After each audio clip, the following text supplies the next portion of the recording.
Let's get right into it. Number 10. The selfie with a tiger law. Back in 2014, dating apps were becoming huge, and guys figured out that nothing says swipe right, like a photo of them casually chilling with a 500-pound killing machine. Suddenly, tiger selfies were everywhere. Every other dating profile had some dude in cargo shorts posing next to a sedated tiger. These guys were getting their photos at traveling exotic animal shows and sketchy roadside zoos. For a few bucks, you could pet a tiger and get that perfect profile pic. These weren't just regular house cats having a bad day. These were apex predators that can literally bite your head off faster than you can say cheese. Some of these tigers weren't exactly in the mood for a photo shoot. There were multiple incidents of people getting mauled because they wanted to look cool on Tinder. The tigers were often drugged up or mistreated to make them docile enough for photos. Cubs were taken from their mothers way too early. Also, people could get more right swipes. New York passed a law making it illegal to have direct contact with big cats. First offense, $500 fine. Mississippi, Arizona, and Kansas all had to pass similar laws. Multiple states had to legally tell people to stop taking selfies with tigers. We'll literally risk death by tiger just to look cool on the internet. Number 9. The law against being drunk in charge of a cow. Being drunk in charge of a cow is actually part of the Licensing Act of 1872. In Victorian England, cows weren't just pets. They were expensive assets worth about half a year's wages for the average worker. And drunk people plus valuable animals equals disaster. Imagine trying to guide a 1,500-pound animal through narrow streets while you can barely walk straight.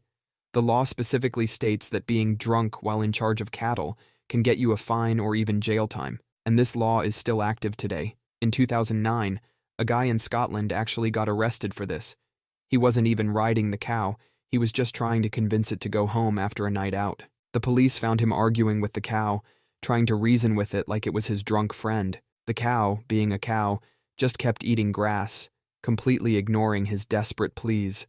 Number 8. The Haunted House Honesty Law. Back in 1991, a guy named Jeffrey Stambovsky bought a beautiful Victorian mansion in New York. Only after paying did he discover the house was locally famous for being haunted. The previous owner had even done interviews about all the ghosts living there. Stambovsky took this to court. He wasn't arguing whether ghosts were real. He was saying, if you're going around telling everyone your house is haunted, you need to mention that to potential buyers. The court agreed with him in what became known as the Ghostbusters ruling. They said if you've been bragging about your ghost roommates to the local papers, you can't suddenly play dumb when it's time to sell. This created a bizarre legal situation where a house became haunted as a matter of law, not because anyone proved ghosts existed, but because the previous owner wouldn't stop talking about them. Now in New York, if your house has a reputation for being haunted, you legally have to disclose it, even if you've never seen a ghost yourself, even if you think the whole thing is ridiculous. The most interesting part is that being haunted sometimes increases a property's value. There are people specifically looking for haunted houses. It's like the real estate version of adopting a problematic pet. Sure, it might try to scare you to death, but look how much character it has. Number 7. The bread slicing ban. In 1943, the government banned selling pre-sliced bread. Not the bread itself, just the act of selling it pre-sliced. During World War II, the government thought sliced bread was wasting resources. Their logic was that pre-sliced bread needed more wax paper to stay fresh, and somehow, this extra wax paper was crucial for the war effort. The ban caused absolute chaos across America. One furious housewife wrote to the New York Times declaring how sliced bread was essential for household sanity. The government had turned every kitchen in America into a bread butchering crime scene. People were mangling their loaves with dull knives, creating bread slices that looked like they were cut by a drunk toddler. The baking industry quickly pointed out the obvious. The ban wasn't saving any resources. In fact, people were using more wax paper at home, trying to keep their mutilated bread fresh. After 3 months of nationwide bread slicing chaos, the government admitted defeat. They lifted the ban, and America celebrated by making millions of perfectly sliced sandwiches. This is why we still use the phrase, the greatest thing since sliced bread. Because for 3 months in 1943, people actually had to live without it, and they absolutely hated it. Number 6. The Armor in Parliament Law. In 1313, they had to make a law telling lords to leave their battle gear at home when coming to Parliament, and this law is still active today. Medieval lords would show up to Parliament in full plate armor, ready for battle. Some would even bring their entire private armies just to help them make their point. These lords would literally intimidate other members into voting their way. Try voting no on a tax bill when the guy proposing it has 50 armed knights standing behind him. The law states that everyone must come, without all force and armor, well and peaceably, which is medieval speak for stop being a bunch of violent lunatics so we can get some work done. This was such a common problem that multiple countries had to specifically ban it. If you showed up to the British Parliament wearing a suit of armor today, you'd be breaking a 700-year-old law. Number 5. The law against driving blindfolded. In Alabama, there's a law that specifically says you can't drive while blindfolded. Back in the 1920s, Blind Bill Underwood claimed he could drive better blindfolded than most people could with their eyes open. He actually did demonstrations where he'd drive through busy streets, completely blindfolded, and he wasn't the only one. There was a whole trend of blind driving demonstrations in the early days of cars. These guys would blindfold themselves and drive through towns while people watched in horror and amazement. Some of them even charged admission for these shows. It got so bad that several states had to step in and make it illegal. In 2019, a teenager in Utah tried to recreate the Bird Box challenge by driving blindfolded. Bird Box was this Netflix movie where people had to wear blindfolds to survive. She crashed into another car and then slammed into a light pole. The law in Alabama doesn't just ban driving while blindfolded. It specifically mentions that you can't operate a motor vehicle while wearing a mask or hood that conceals any portion of the face. Number 4. The law on handling salmon suspiciously. The Salmon Act of 1986 makes it illegal to handle salmon in suspicious circumstances in the UK.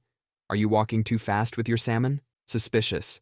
Are you walking too slow with your salmon? Also suspicious. Are you making eye contact with your salmon? Super suspicious. The law was created to stop people from selling illegally caught salmon, because in the 80s, there was a huge black market for sketchy salmon. Think of it like buying a Rolex from a guy in a dark alley. If it seems too good to be true, it probably is. And if someone offers you salmon from their trench coat, maybe don't buy it. The law doesn't define what suspicious circumstances means. It's completely up to the officer's interpretation. You could get arrested for looking too nervous while holding a salmon, or for running away when someone yells, "Hey, is that your salmon?" The law specifically mentions salmon. Not trout, not tuna, just salmon. You could be juggling swordfish in a clown costume at 3 a.m., and that would be completely legal. But hold a salmon while looking shifty, and you could face 2 years in prison. Imagine that conversation in prison. "What are you in for?" "Armed robbery. You?" "I looked at a salmon funny." Number 3. The law against annoying a moose. There's a law in Alaska specifically against annoying moose. And you can't give a moose alcohol. A bar owner in the 1950s learned this the hard way when he decided to get his local moose drunk. The moose ended up trashing half the town. A drunk 1,500-pound animal turned out to be less fun than expected. The law doesn't just protect moose from your dumb ideas. It protects you from getting too close to an animal that can run at 35 miles per hour. That's faster than Usain Bolt. And unlike Usain Bolt, moose aren't known for their friendly demeanor. These laws exist because sometimes humans need to be legally required to not be idiots. Number 2. The ban on giving lit cigars to pets. In Illinois, it's illegal to give your pet a lit cigar. This happens so often that they had to make it illegal. Picture this. It's the 1800s. You're at a fancy party, and some guy is trying to teach his cat how to smoke. The cat's sitting there thinking, "I already knock your stuff off tables when I'm sober." In Chicago, there's also a law that says you can't have a drunk dog. Imagine being a cop writing that ticket. "Sir, your golden retriever failed the walk in a straight line test." "Officer, he never walks in a straight line. He's a dog." The funniest part is how specific the cigar law is. It doesn't say you can't give pets tobacco in general, just lit cigars. So technically, you could give your hamster an unlit cigar and be totally fine, or hand your goldfish a cigarette. The law would be like, well, it's not a lit cigar, so carry on. Number 1. The law against naming a pig Napoleon. For a long time in France, a law made it illegal to name your pig Napoleon. The law was created to protect Napoleon's reputation, because apparently being one of the most famous military commanders in history wasn't enough for his ego. But this law actually backfired spectacularly. Because of this law, naming pigs Napoleon became a form of protest in other countries. British farmers started doing it just to mock the French. George Orwell even made Napoleon the name of the dictator pig in Animal Farm, specifically because of this law. So a law meant to protect Napoleon's dignity ended up making him forever associated with pigs. It's like when you tell someone not to think about pink elephants, and suddenly that's all they can think about. That's all for today. I'll be making similar videos in the future. Subscribe to see them.